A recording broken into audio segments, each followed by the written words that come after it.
His name is... It's John Bunday.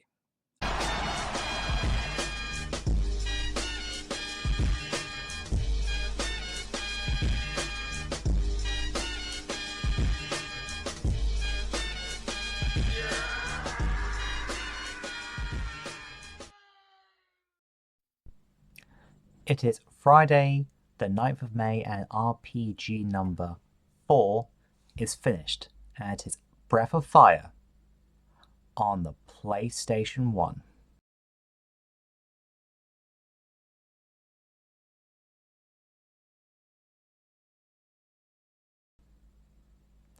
So I don't own a PlayStation, so I did it via my PlayStation Classic. For those curious, it's been hacked so that you have a memory stick and run for games off of it. The reason why I've got it like this, so that you can still have two-player via the front.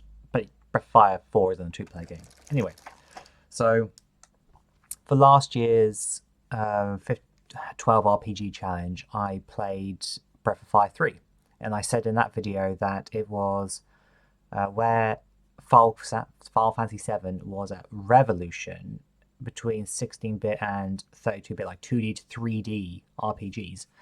Breath of Fire 3 was an evolution going from 2D to 3D, where it was still keeping a lot of the same kind of styles. There was still kind of a lot of pixel-based graphics in it, and still trying to do 2D but have some 3D elements. And you can see that Breath of Fire 4 is another evolution. It's still not a proper 3D game in that, like Final Fantasy VII and polygons and all that. Even though it has some aspects, it still like uses a lot of pixel work, and it's a more gorgeous game than 3, without a doubt. Like the artwork with the previous game, it was like kind of traditional pixel art backgrounds with like characters and bosses that were more animated, or like maybe they more I don't want to say they were polygons, but like there was more to them. They were definitely not stock traditional pixel art. Anyway, whereas with Breath of Fire 4, they have actually like changed the art style, where it feels like it's more vibrant and colorful. Like, I mean, I don't know, like shoving in like artwork and things, but if you know the game, you know exactly what I mean. It's whereas Breath of Fire 3 was like, oh, this is a 32-bit version of the old 16-bit RPGs. This is trying to use the hardware to push the artistry of the game. You can also see where Final Fantasy VII actually has had an impact on the game as well, because while you're playing through, you can collect dragon summons, and suddenly, you get these cinematics that accompany every time you use one, which, you can tell they definitely came for Final Fantasy VII for that. Nothing wrong with that at all. It does add an extra like flair to the game, which is quite nice, and you can skip them, which is also a nice touch considering you couldn't in Final Fantasy VII. Every time you were summoning Bahamut, you were saying through that. Yeah, but where with Final Fantasy, where with Breath of Fire 3, the game was about an orphan who was kind of finding his way in the world, found family, and then dealing with tried to find a god who was pretty much like annihilate. I mean, we can't go into like spoiler territory for that one game, so we'll probably stop there. But the world itself, you could see it seemed dystopian, as in there was a lot of like technology from the ancient race, like there. So there was a lot of advanced technology that you could find in the game. Later on, you got, whereas there's none of that in Breath of Fire 4 because it's actually in a different. It's a parallel universe, and Momo from Final Fantasy John from Breath of Fire 3 actually appears in this game, not as a playable character, but as a master that you can learn skills from, and she talks about how suddenly she wound up there from somewhere else. But that's a nice little nod to the previous game. So whereas the previous game had like signs of being post like the fall of like a technological age back to like medieval times. This is just pure medieval. There's a lot of magic around, but there's no like higher tech that you can ever see. But the story overall is that you've been summoned to this world, and that there's like empires that are clashing against each other, or like an empire and a kingdom that are clashing against each other. Because you start off by trying to go and find a missing princess, and you do eventually find her. Oh yes, you do.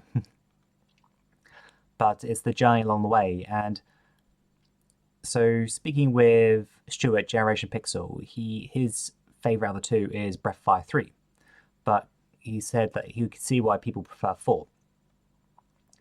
Between the two games, 3 is definitely more of an story-wise, is more of an intimate game. You know, you as Ryu, like start off as a child, then you become an adult and finding your way in the world, and the like the two other boys you meet up with who take you in, and like what happens with them, and it's like it's a very personal story in that regard.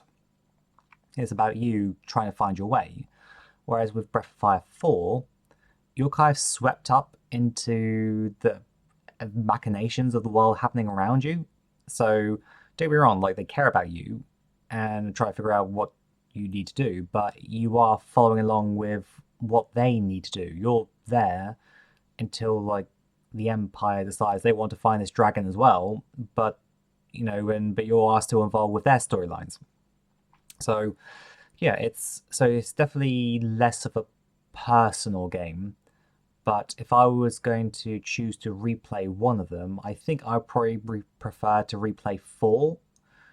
I mean, don't get me wrong, 3 is still an amazing game, but I did find that the first part of the game, as being a kid, certain bits of it did seem to drag out a bit too long for me personally. So that's not to say it's bad. It's just like there was these two like not centaur, like kind of like horse people, only 2 legs though, that kind of kept like chasing after you, and that just kept going on and on. I was like, okay, can we move on from this now? Whereas with Breath of Fire 4, you're kind of never things just keep moving along. Like you're never stuck dealing with one thing for ages. The story keeps going and going, which is good. So yeah, I highly recommend Breath of Fire 4. It also, funny enough, has just been re-released on PC randomly by GOG, Good Old Games. So because I don't believe you can buy it on the PlayStation Store. I think it was PS1, PSP because it got a re-release on there, and then yeah, now PC. So there is now one way to pick it up. It'd be nice if there was like a proper collection of the games. So yeah, um, I don't know if I'm gonna play Dragon Quarter. I've heard it's not that good a game, but who knows? Who knows? It won't be anytime soon because I've got other PS2 RPGs I need to play. But who knows for the future? Maybe. But yeah, a lot more rambling, but hopefully found enjoyable. And this is the first. It might not be the first one you see, but this is the first recording with this new webcam, which is definitely more like wider, so you can see all the stuff rubbish on my wife's desk behind me. Anyway, take care.